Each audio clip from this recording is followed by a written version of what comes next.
Bonsoir à tous et bienvenue. Courte vidéo sportive ce soir puisqu'on va évoquer l'Arab Cup qui a débuté la semaine passée au Qatar. Alors c'est une compétition qui date des années 60, dont la première édition s'était tenue au Liban et qui a connu des fortunes diverses. Tout simplement avec les nombreux événements et conflits ayant secoué le monde arabe, certaines éditions n'ont pas pu se tenir.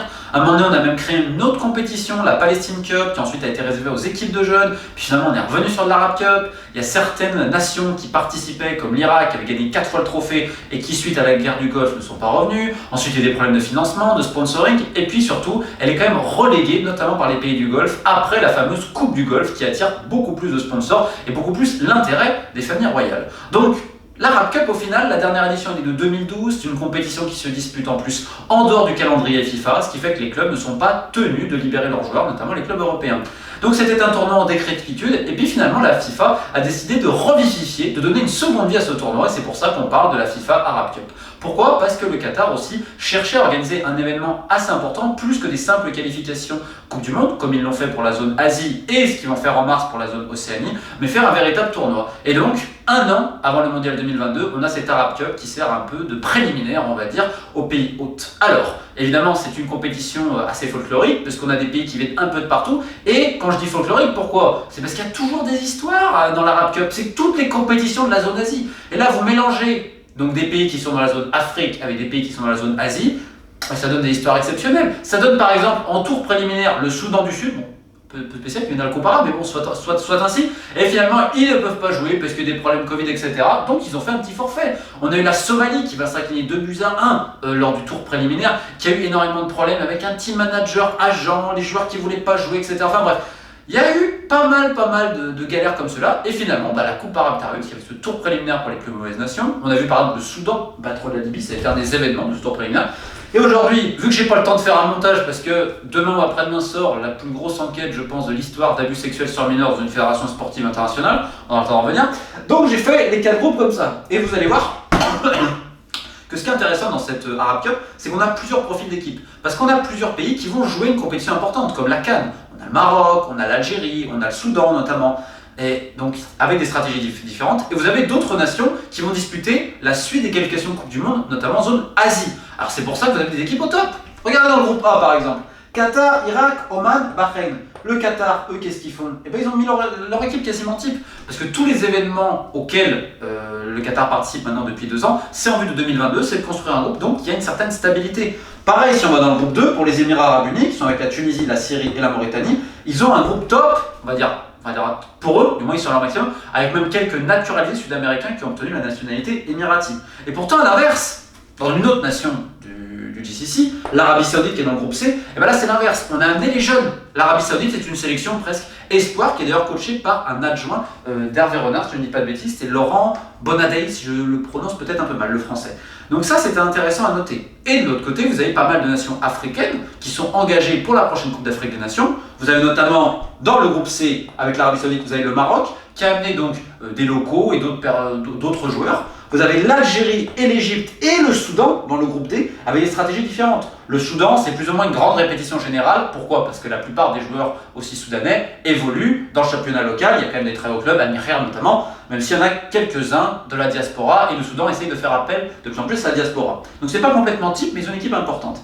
L'Égypte, du nouvel entraîneur portugais, Carlos Queiroz, qui est arrivé. Donc là, il y a des tests aussi. Mais ce qui est intéressant, c'était la position de l'Algérie. Puisque l'Algérie, qui est entraînée par Majid Bouguera, qui est le sélectionneur A', la sélection A' de l'Algérie était très intéressante, avec pas mal de jeunes issus du championnat local notamment. Sauf que pour l'Arab Cup, ça a changé. On a le retour de quelques grognards, Empoli, Bellamri, Soudani également, qui a fait une excellente entrée. Mais vous avez également le duo magique, Bounedjah et Youssef Belaïli. Donc on est sur du classique, évidemment, répétition un petit peu avant la CAN. Sauf que comme je vous l'ai dit, le tournoi ne se dispute pas aux dates FIFA. Ce qui fait que tous les joueurs qui sont en Europe, évidemment, ne sont pas là pour la grande majorité. Une autre nation qui est intéressante, évidemment, c'est la Tunisie qui est dans le groupe B. Alors la Tunisie, on a évidemment Hannibal Mejbri, ça fait beaucoup parler, le jeune de Manchester United qui est arrivé. Mais bon, la Tunisie, on aura le temps d'en reparler, peut-être de refaire des vidéos spéciales, parce qu'en effet, la sélection, ça va pas vraiment, c'était pas la sélection de type non plus, mais ça pose quand même question, quand tu sais qu'en Tunisie, normalement, notamment les locaux, ou même ceux qui sont expatriés dans le Golfe, ont quand même un certain niveau. Là, vu les performances, ça pose question. Alors, bien sûr, la Syrie qui s'est imposée 2-0 face à eux avec une équipe en plus B voire C avec un nouveau coach.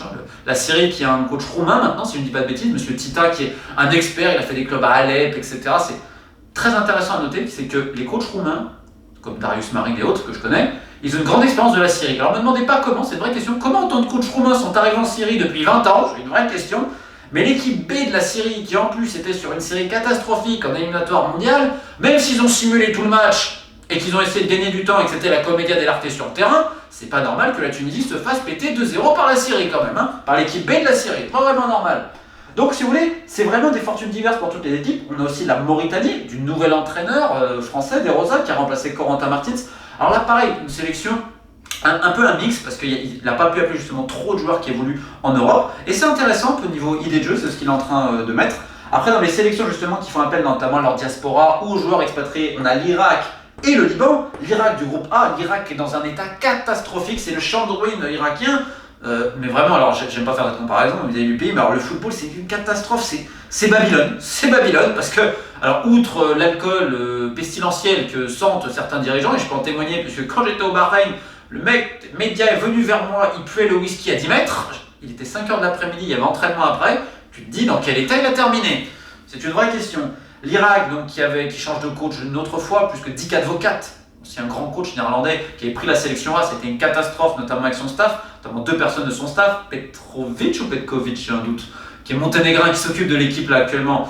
Dans le jeu, il y a tellement de potentiel en plus pour l'Irak, mais la fédération c'est une cata, il y a un trafic d'âge terrible, et quand tu vois la passion que ces gens pour... bref. L'Irak est un véritable pays de football, et d'ailleurs les gens en Irak essayent de faire enlever la suspension FIFA, c'est-à-dire tu peux jouer uniquement des matchs officiels dans certaines villes, je crois que c'est la ville de Bassora qui est autorisée, et là ils essayent de l'avoir dans toute l'Irak qui pourrait accueillir de nouvelles rencontres internationales. On espère pour eux, en tout cas leur sélection c'est compliqué. Le Liban à l'inverse, alors c'est une équipe un peu mixte, à quelques nouveaux, très très jeunes. Le Liban qui reprend des couleurs, même si la sélection A, lors des dernières éliminatoires Coupe du Monde, perd de manière très bête face à l'Iran après avoir mené tout le match.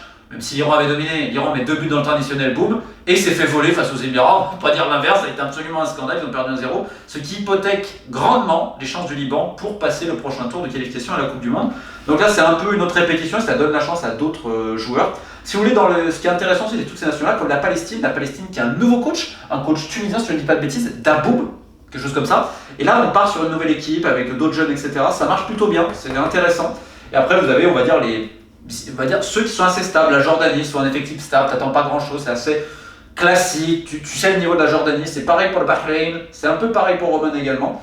Donc voilà, si vous voulez, ça nous fait un panorama assez intéressant avec plein de nations différentes, qui ont des objectifs également différents. Certains, comme je vous dis, vont préparer une CAN, d'autres vont préparer des qualifications Coupe du Monde où ils ont encore des choses à jouer, notamment les Émirats, un petit peu le Liban aussi. C'est moins le cas pour la Syrie qui devrait faire un sans faute ou l'Irak. T'en as d'autres, c'est complètement nouveau, c'est comme la Jordanie, c'est comme Oman, c'est comme la Palestine. On essaie peut-être petit à petit d'incorporer des nouveaux joueurs. Et puis vous avez les stratégies différentes des grosses nations, j'ai envie de dire, du Golfe, notamment l'Arabie Saoudite et le Qatar. Pourquoi? Parce qu'aujourd'hui, le Qatar est devenu sportivement une nation importante. Ils ont remporté la dernière Coupe d'Asie, qui eux continuent sur leur lignée, tant que l'Arabie Saoudite essaie de travailler avec des jeunes.